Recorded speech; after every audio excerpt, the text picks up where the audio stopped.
Mental health problems is a real issue in America. We need to stop avoiding it like it doesn't exist. It's a young samurai, I smoke a spliff in the cut, then I pass a line to my bro. No fuck with my flow. Couple bad bitches and a cup of that tro. So it's just THC.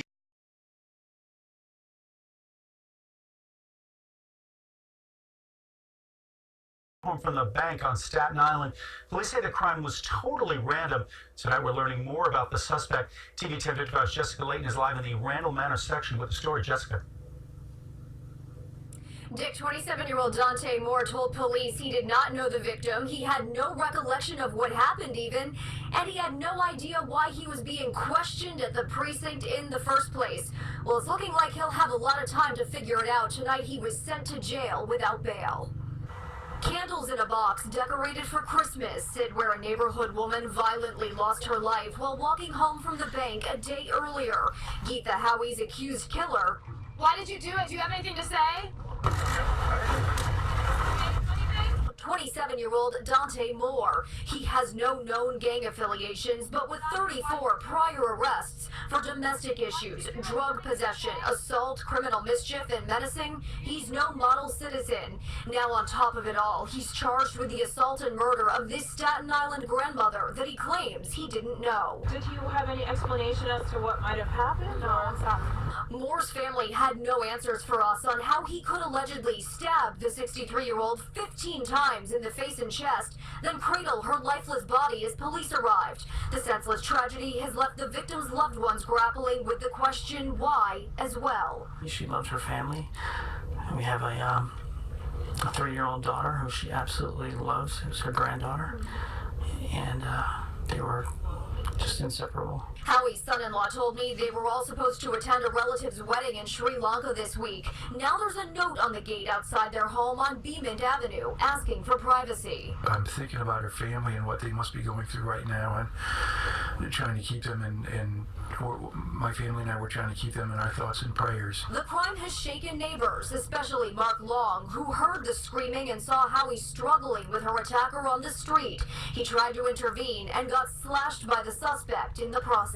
I just wish I could have done more than I did. You know, I feel horrible that she didn't make it.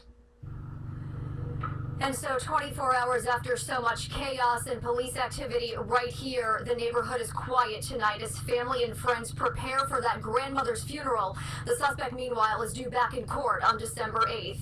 We're live in the Randall Manor section of Staten Island tonight. Jessica Layton, TV 1055. Jessica, thank you. BBN Jack Frost, what's up, party people?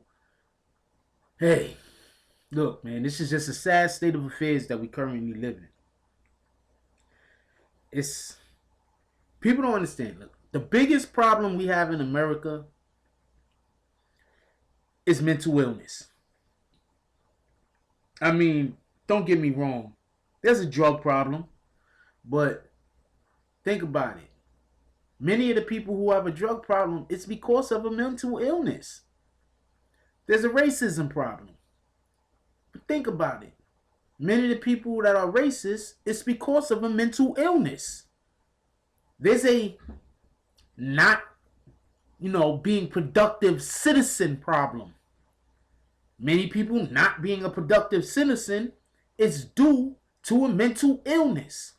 That is the biggest problem that we have in America, and that's why it's such a shame that the person that we currently have as the president is cutting back so many different programs and taking funds away from healthcare in the manner in which she's doing it, because we really need healthcare. There's a mental illness problem, and it's rampant. As I just seen from the video, a suspect was charged with the fatal stabbing of a grandmother. Police charged the man who was Police have charged the man who senselessly murdered a Staten Island grandmother just blocks from her home Monday afternoon. Then he held her in his arms and waited for the cops to arrive. So there's a good chance that this man and his mental illness, he didn't even know who he was killing. He probably thought she was somebody else other than who she really was. You understand? Whenever there's a murder that happens and is a situation where the individual's face is mutilated, the first thing the cops do is they say, okay, this was some kind of crime of passion. You understand? That's what they say, because, usually if, you're just trying to murder or kill somebody, you're not mutilating their face.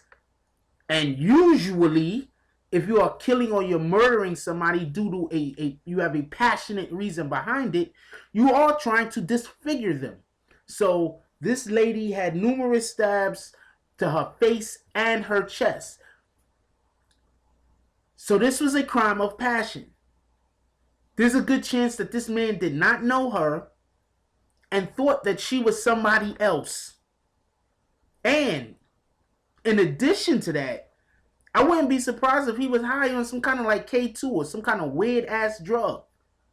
Because mental illness and self-medication also go hand in hand with one another. That's why when I see somebody and they're like, life is hard, this and this and that, and you can see the depression written on their face, and not only are they depressed, but they also like to drink. Not only are they depressed, but they also like to smoke. That's a red flag. If that's a member of your family, you gotta pull them to the side. Pull their coattail. Be like, ask them, is everything okay? Ask them, is there anything that you could do for them? See if there's some kind of help or assistance that they want. And then if they don't want help or assistance, sometimes we gotta force it on them. Because somebody knew that this man was sick. Somebody knew that this man was sick. Somebody knew. It's not nobody knew. You understand? Another problem we have is people like to accuse people of mental illnesses that don't have mental illnesses. So people don't know what to look for nowadays. I'm telling you, I've literally seen people try to convince other people that somebody had a mental illness because they didn't agree with them. Seriously, no lie, straight facts. The person didn't agree with them on some things. They just, had a mind of their own. And so the person A went to person B and told person B that person C had a mental illness because they didn't agree with them. That's a mental illness in itself. We live in a very tumultuous time, everyone. It's crazy out here. Yes, we're 2 steps away from flying cars, and we have communicators that we call cell phones, and we have doors that hit sensors on them and open up by themselves, and we have AI now that can speak with you through your phone, and we have other AI that somehow they made a citizen of a country. That's crazy, but this is what's going on. We have nuclear bombs that we could drop and wipe out entire civilizations. We have so much going on in this time. So much. But our government still does not want to address the mental health problem.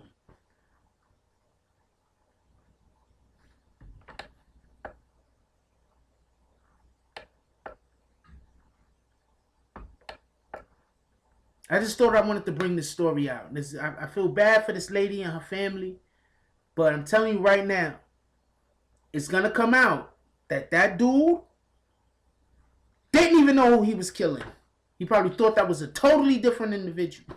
He had no idea who he was killing. Mental health problems are rampant. People need to try to get somebody in office who is going to address our failing health, or now our failing health system. because our healthcare system, part of me, was getting a lot better under the previous president. But now, under the current president, our healthcare system is going to even be worse than it was before the previous president took office. So I don't know what to tell you. Just everybody stay safe out there. You know that you have somebody in your family that they need extra attention. Try to get them that extra attention. If you know you got people in your family that's just running around calling people crazy that ain't crazy, try to get them the attention that they need, because they might have a mental health problem. Learn to recognize mental health issues. That's another problem that we have in our community. We can't recognize mental health problems, so no one gets help. Think about it. If you have a parent and he's talking about his kid's been crazy the whole kid's life. Oh man, that kid's been weird ever since that kid was born. There's a good chance that the parent has done something to that child to cause that child to not be right. I'm not saying that that's definitely the case. I'm saying that behavior is learned. I want to know what you guys think about this. Leave it down below. Like, comment, subscribe. Join the notification gang. Hashtag Bronx Bombers. Let's get it. Yo, look, I love y'all. Keep each other safe. That's all I got on this one. I'm out. If you like this video, please hit the like and subscribe button. If you would like to help dictate the direction that this channel takes, please leave a comment. All comments are appreciated, whether positive or negative. Thank you very much and enjoy your day. And remember, positive thoughts cause for positive things to happen. Let's get it.